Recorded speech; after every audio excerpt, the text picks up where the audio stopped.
Welcome to MarineMax of Rogers. My name is Josh Simonson here today to give you a quick walk around of this 2019 G25 from Nautique.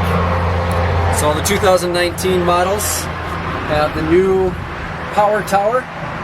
So this whole tower does move and goes backward instead of forward now.